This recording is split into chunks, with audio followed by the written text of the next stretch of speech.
This is Carrie Dann. For more than 30 years, she's been fighting the U.S. government for her people's rights to their ancestral land. At her Crescent Valley ranch, only a few cows remain. Hundreds of horses were seized when armed federal agents raided Dann's ranch. The government's response to her refusal to pay fees to graze her cattle on the land. I can't believe that this is happening supposedly in America where, everybody talks about democracy and how good democracy is. As far as the indigenous people go, we have not seen that democracy.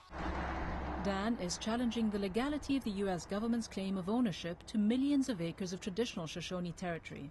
But the U.S. Bureau of Land Management says Dann is breaking the law. U.S. government officials refused repeated interview requests, but sent this email. Removing and impounding livestock is an action of last resort.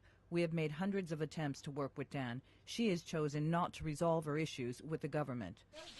But Dann has no intention of paying, even though she's worried that government agents will one day seize her ranch, which sits on some of the most valuable real estate in the world, the second largest gold-producing region on Earth. They claim that the Shoshone are in trespass. Julie Fischel is a lawyer and an activist who has volunteered to help Dann in her struggle. She considers this case one of the biggest land swindles in modern history. They're offering the Shoshone people under the distribution bill approximately 15 cents an acre. But the land may be worth a far greater fortune. For the gold mining industry, Mount Tanabo is estimated to be worth $8 billion. But for the Western Shoshone, its value lies in its spirituality. This is Ruby Valley, where the U.S. government and the Western Shoshone signed a treaty of peace and friendship in 1863.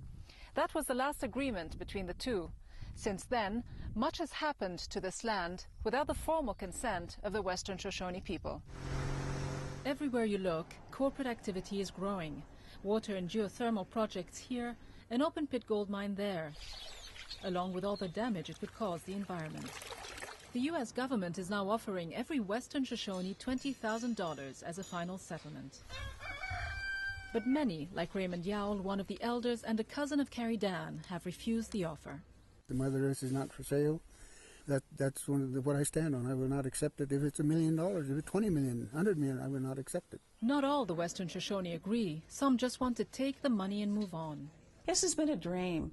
The Indian money, they called it, so many years ago. We're not going to get the land back. That's not going to happen. For the next generation, this is a sellout. For what I understand, we're giving up a lot more than, just 20 grand. Carrie Dann refuses to allow the fate of the Shoshone land to fade away. After the U.S. Supreme Court threw out her case, Dann took her fight to the United Nations in Geneva. There, she won a major moral victory when the UN told the United States to stop all actions against the Western Shoshone people and uphold their rights. It may not have changed very much, but Dann's faith remains strong. I'm willing to stand up for the future generations of our people. The bitter fight between the indigenous people of this land and the U.S. government seems destined to continue. A clash between a superpower and an ancient culture struggling for its survival.